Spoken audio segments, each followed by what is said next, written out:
Hey, what's up, Unbroken Nation? Hope that you're doing well wherever you are in the world today. Very excited to be back here with another episode with my guest, Joey Braun, who is the host of the MindShape Podcast. Joey, my friend, what is going on in your world today?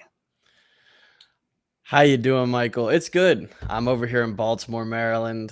It's cold, but I love it, man. Life's good, can't complain, and most importantly, everyone in my life's doing well. So I'm happy about that. Yeah, I love that. That really is one of the most important things, like health, family, community, people. You can be down in the dumps and still have health, and you're a millionaire, in my opinion. So, for context and for those who don't know you, tell us a little bit about your story and how you got to where you are today.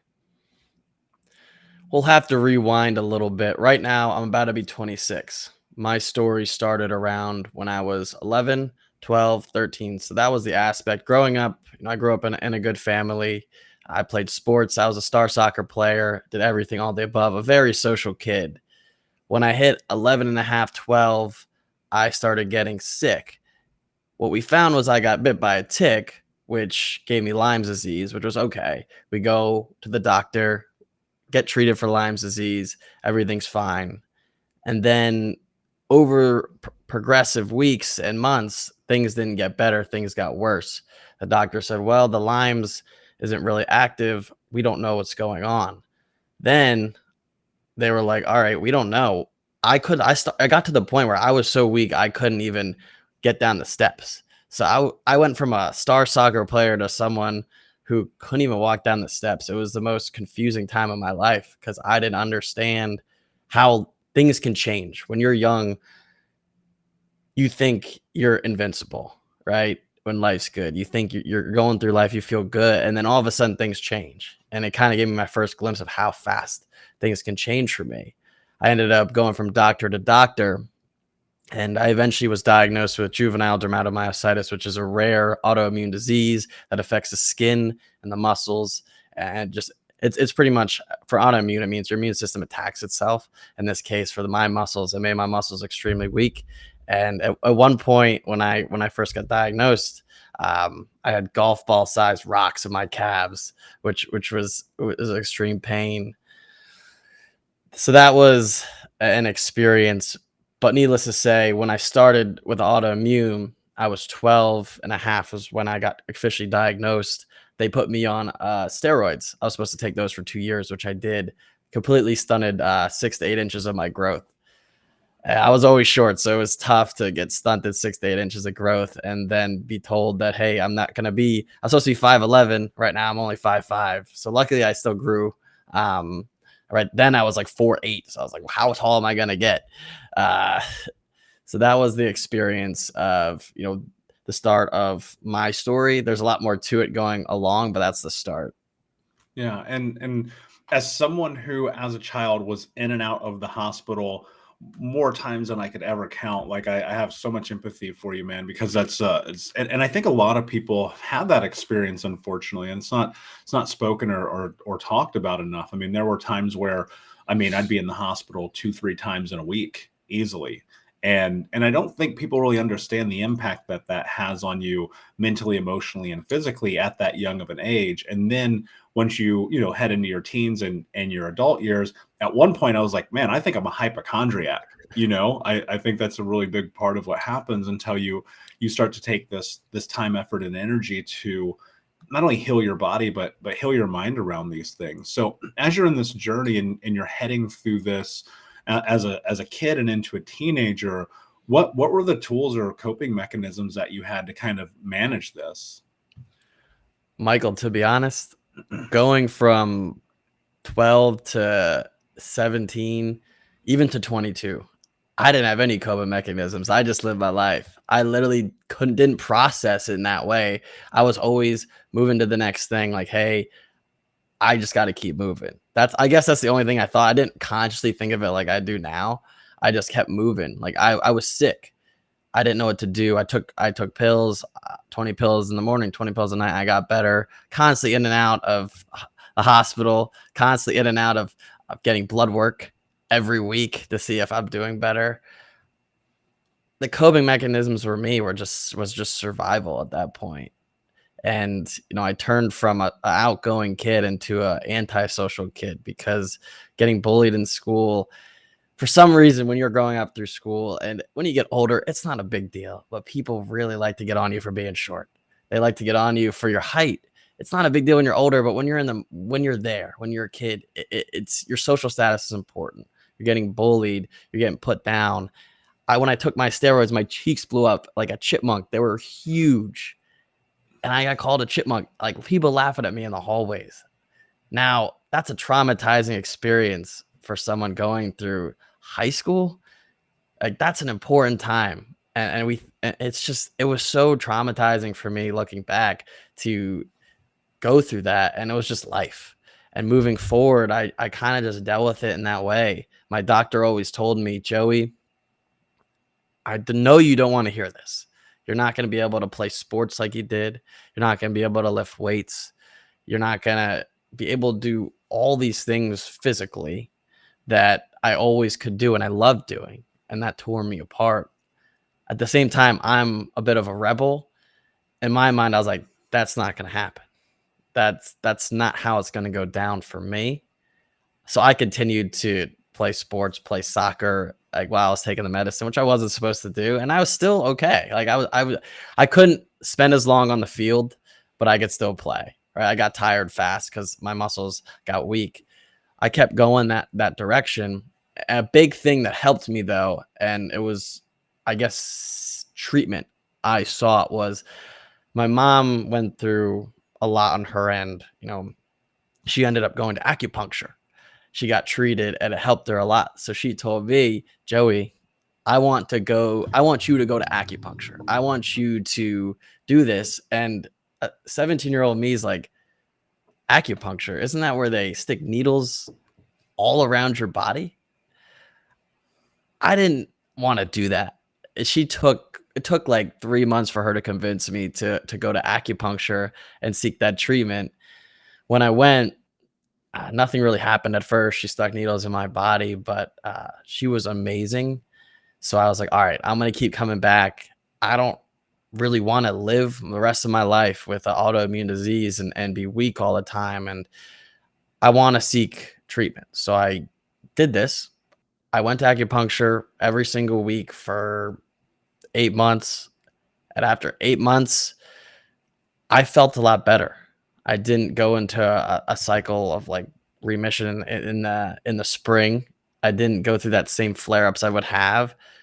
I felt good, so I kept going, and the disease was put into remission. Right, I don't deal with it like I did back then. Like, I don't think it's completely gone. I think it's like in remission. It's still part of me. But right now, like, I could run 5Ks. I can lift as much weight as I want. I can do all the things I always wanted to do. And it seems like that happened because I was able to be open enough to another form of treatment and also be confident in myself and my growth. And one of the things that came to mind as you were talking, I was like, I remember at one point, I got super sick as a kid. I was on prednisone, which is an insane thing to be on as a child, and just going through this consummate battle of pain and having doctors, you have also having asthma, like they're like, you can't play sports, you can't do these things. And having that rebellious mentality in the same way, I was like, fine, I'm going to do it anyway.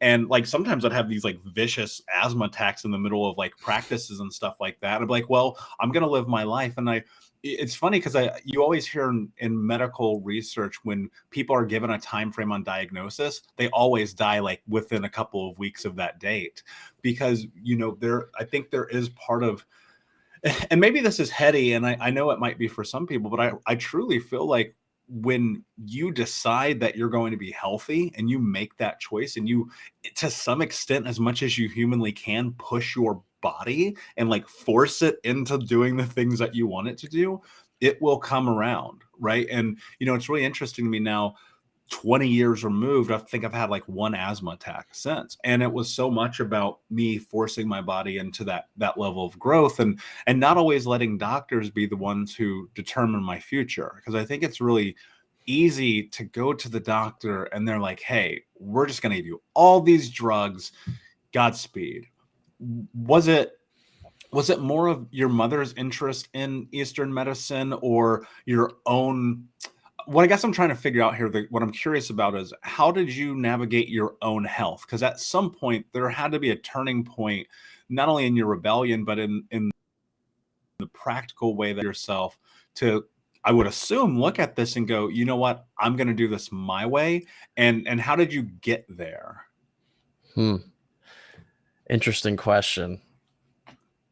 When I look back at all of it in my life, like right now, I do a lot of things for my body, for my health, and where I want to go. When I was 16, 17, 18, I went to acupuncture, and that was like all I did. I still didn't eat right. I still didn't do the right things for my body. And I just went to acupuncture.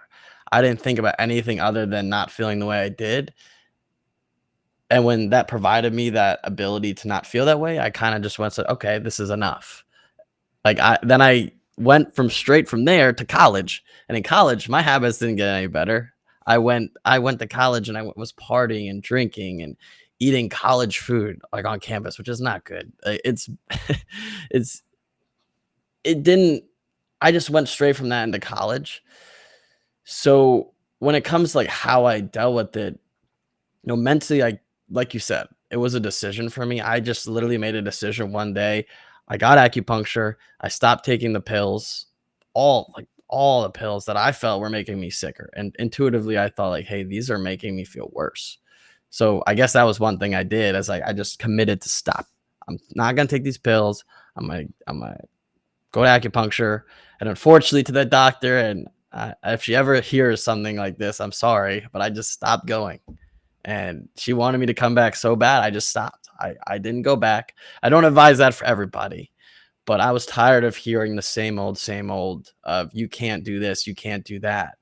Right? There's never a conversation of, oh, you can do this. It was always a conversation of what I can't do. I don't want to live my life like that. And like you said, Michael, we have so much power over our thoughts and how we think, and the brain we have is so plastic. Like we can really mold it. And I think when I started to understand that after college, I started to read better books, to think, to eat the right things, to see what foods make me feel good, what foods make me feel worse. Just started to really take care of myself physically and then mentally think in the right way.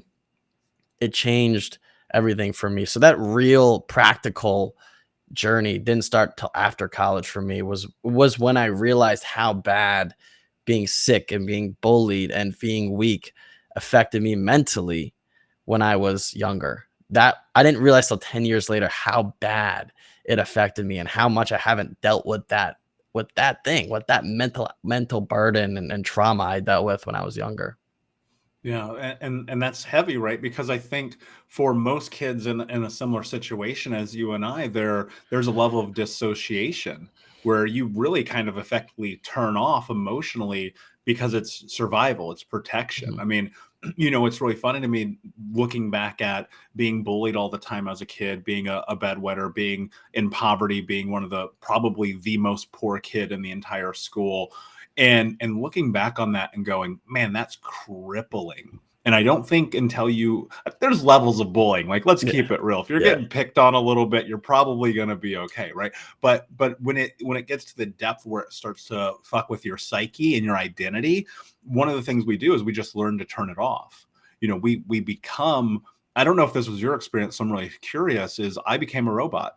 And in becoming a robot, that actually impacted really the continuation of my life until the moment I came to the realization, like, oh, wait a second, that's not who I am.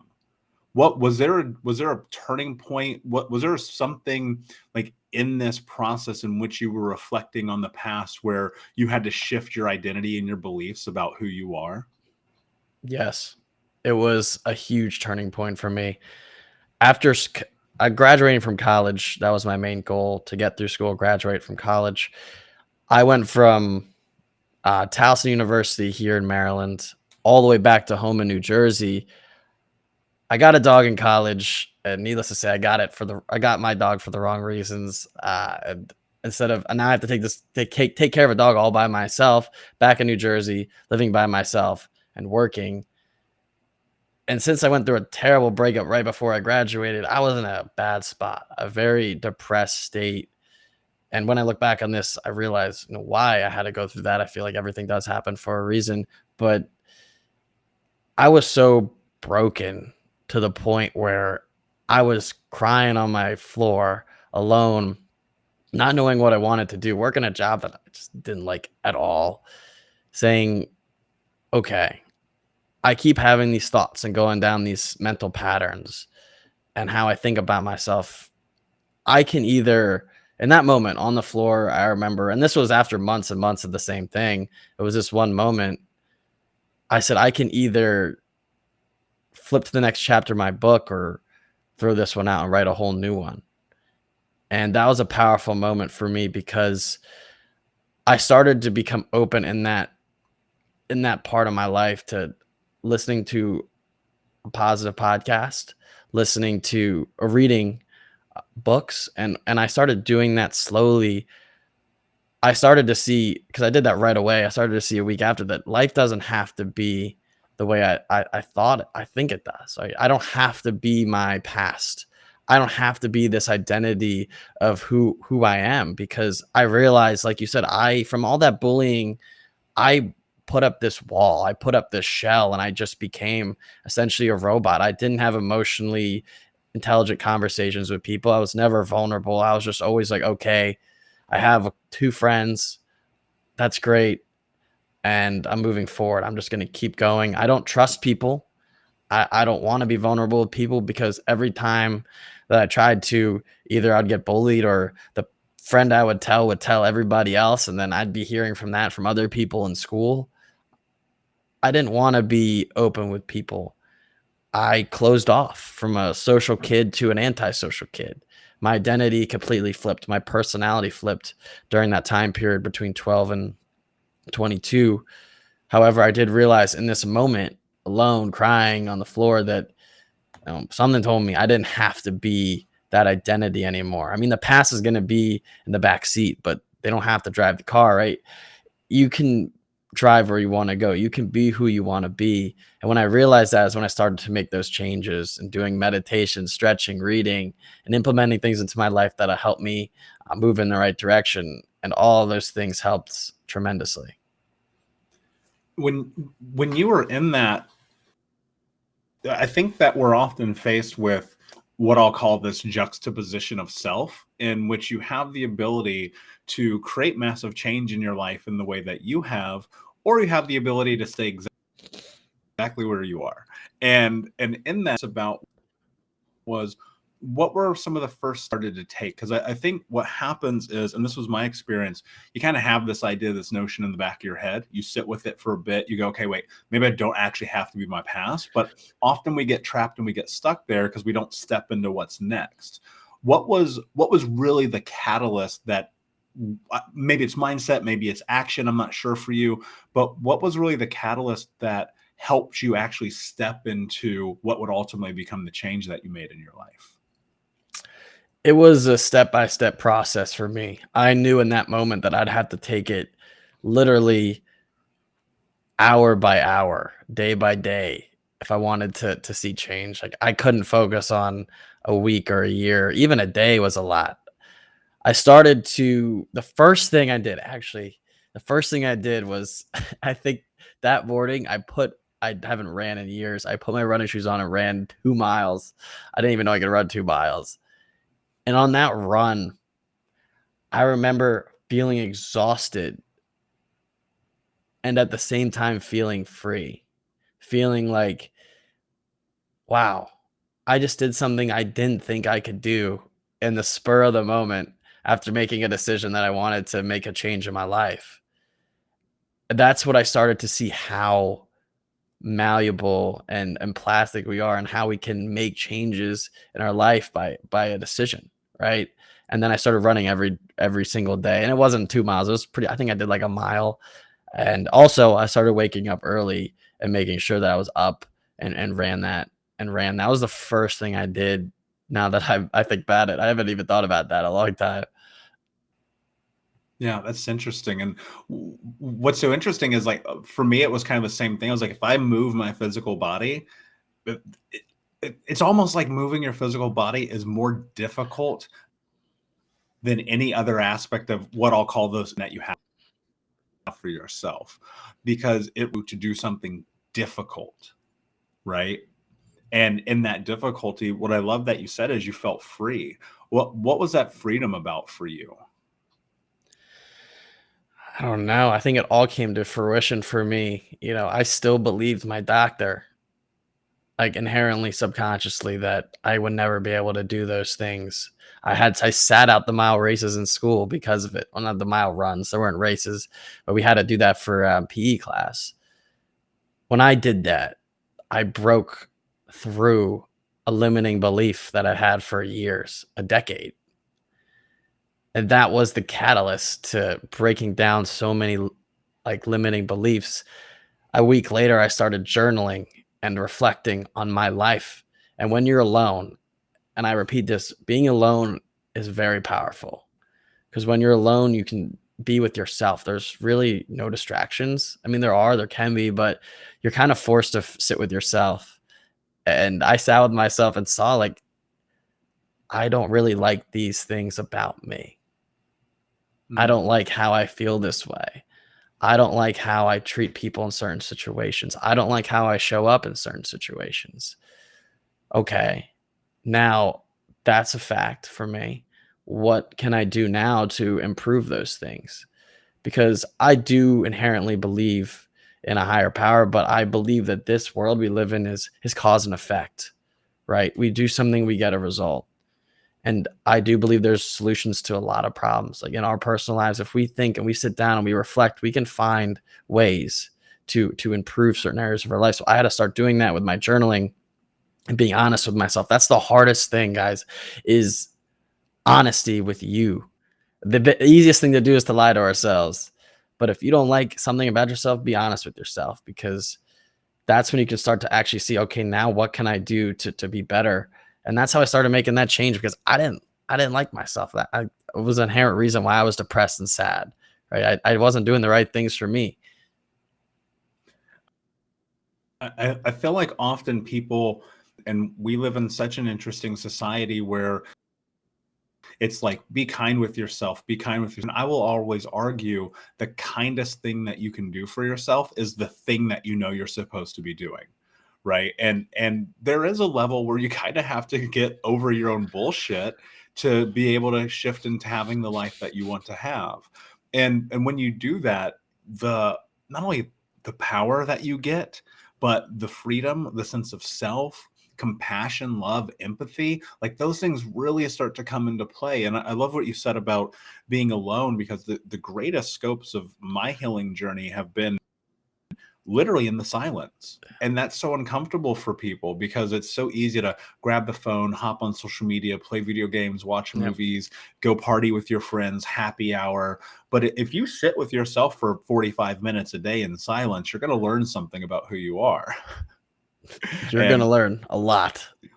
Yeah, you are. And I think that it's okay to be scared about that, because it's unknown territory. And even today in this moment, you're doing something you've never done before for the first time.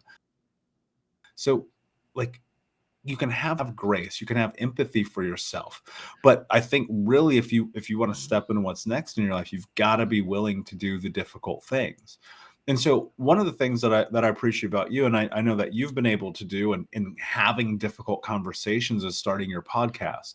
And one of the reasons that I did and created Think Unbroken is I was like, I want to put together the thing that I need for other people, that I need for me, that I need for the world. And in a sense, this is kind of right, because I'm always getting to learn from people. What do you think is one of the most important lessons that you've learned from other people in your journey of healing? Ooh. We've had a ton of people on the podcast. It's the perspective of the world. While we have our own worlds and it's important that we take care of ourselves, it's also really, really important to understand what's going on in other people's lives. What other people deal with on a daily basis is going to be completely different. It could be similar, but a lot of times it's really different from what we go through in life. to be able to sit down with over 80 people now and hear stories about someone who was in a house fire, someone who was sexually assaulted, someone who had cancer, someone who's going through chemotherapy, so many different stories, someone who went through a huge weight loss campaign, lost a lot of weight.